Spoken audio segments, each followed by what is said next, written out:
Actualité. Oh mon Dieu, c'est une vieille histoire qui revient. On l'avait oublié celle-là, le troisième lien. Ben oui, hein? Et pourtant, le troisième lien qui est mort, ressuscité, un tunnel. Mais il y a beaucoup d'argent d'investi déjà. Un pont, un bitube, un tunnel, un pont-tunnel. Sous quelle mouture sommes-nous cette fois-ci? Puis François Legault nous a éclairé aujourd'hui parce qu'il a rencontré Bruno Marchand, le maire de Québec. Ils avaient une rencontre aujourd'hui à l'Hôtel de Ville pour discuter de tous les projets de transport structurant qu'on veut installer à Québec, à commencer par le tramway, sur lequel là, on s'est dit en parfait accord du côté de M. Marchand et de M. Legault. Bon, donc, ça a l'air réglé. Pour ce qui est, par contre, du troisième lien, là, M. Legault convient qu'il doit encore en faire un peu plus pour être capable de convaincre Bruno Marchand de l'idée là, d'amener un troisième lien comme celui-là dans la ville de Québec. Et là, dans la dernière version, je rappelle, on est supposé traverser le fleuve avec un pont entre Lévis et Québec, un pont qui devient ensuite un tunnel dans la falaise du quartier Sillery, qui ressort d'un quartier Vanier, Saint-Sauveur, au nord, après ça, un peu plus loin. Et là, M. Legault a dit on pourrait revoir le tracé. Là. Ça se pourrait que ça aille plus à l'est, ça se pourrait que ça aille pas là. Il avait promis que d'ici la fin de l'année, on allait clarifier le projet. Mais là, il repousse ça à 2026 en disant en 2026, pour de vrai, là, on va vous clarifier ce projet-là de troisième lien. Énième, donc, revirement dans ce fameux troisième lien Interrive qui en finit plus de finir. Puis comme j'ai dit, j'ai nommé à peu près toutes les moutures possibles. Au début, on parlait du plus long tunnel du monde. Et là, maintenant, c'est plus ça pantoute. Stéphanie, les tendances YouTube de 2025. Oui, on s'en parlait qu'on est dans les bilans là, et tout ça. Puis là, c'est au tour de YouTube de révéler les tendances qui ont marqué l'année La Boubou. Sans grande surprise, il y a eu ce fameux phénomène, pas éphémère, parce que ça a quand même duré quelques semaines, mais c'est arrivé aussi rapidement que c'est reparti. Tu sais, je pense qu'on... fini, là, mettons, là, quelqu'un reçoit un laboubou à Noël, là.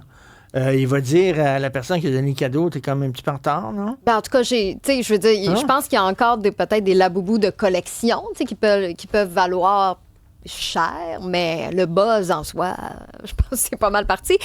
Mark Carney, la Nintendo Switch 2, Squid Game, hyper populaire sur YouTube, et évidemment le phénomène de K-pop Demon Hunters, parce qu'il y a beaucoup d'admirateurs qui ont créé des vidéos en lien avec le phénomène K-pop, donc il y a eu des danses et tout ça, et 5 des 10 chansons les plus tendances au Canada viennent du film K-pop Demon Hunters. Mais la première place, la chanson la plus écoutée sur YouTube au Canada en 2025, c'est Appetite.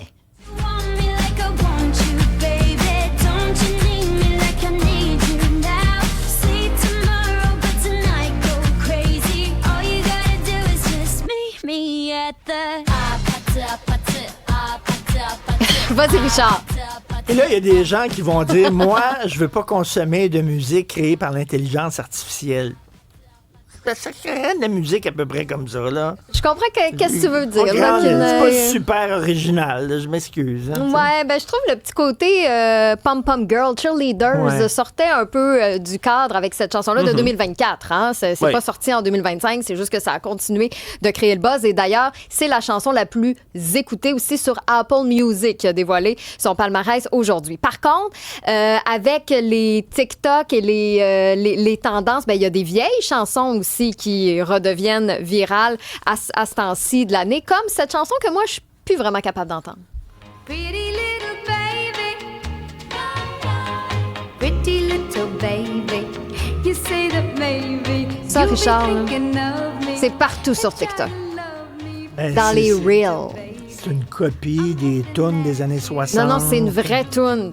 Mais qui reprend les mêmes rythmes que les tunes des années 60. Non, mais c'est la vieille tune qui est redevenue populaire sur TikTok cette année. Chanson de Connie Francis, qui est décédée en juillet dernier, mais elle a quand même eu le temps d'être informée du buzz de sa chanson qui a 40 ans. Qu'est-ce qui a fait que cette chanson-là soit revenue finalement à la mode? Les voix de l'Internet, Richard et les tendances sont impénétrables. C'est dans une série télé? C'est dans un Non, film? même pas. C'est vraiment juste comme, à un moment donné, on s'est rendu compte que, tu sais, il y a beaucoup de vidéos qui sont faites avec cette chanson-là. Puis là, vu qu'elle est tendance, tout le monde l'utilise pour... Tu sais, des fois, c'est pour créer une tendance. Par exemple, là, tu mets cette petite toune-là, puis regardez comment moi, je suis tannante avec mon chum. Puis là, la fille, elle se filme en train de faire un mauvais coup à son chum. Puis là, tout le monde fait « Hey, c'est donc bien une bonne idée, ça! » Puis ils refont la même affaire tout le temps, partout.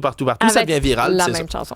À un moment donné, c'est peut-être une toune de Joël Denis qui va sortir. Là. Je l'ai vu en dansant le ya. Là, tout le monde va se Ça mettre à devrait. danser. Richard, tu devrais te partir un TikTok puis lancer une tendance. Restez des nôtres. Un peu plus tard dans l'émission, on va parler du maudit pourboire.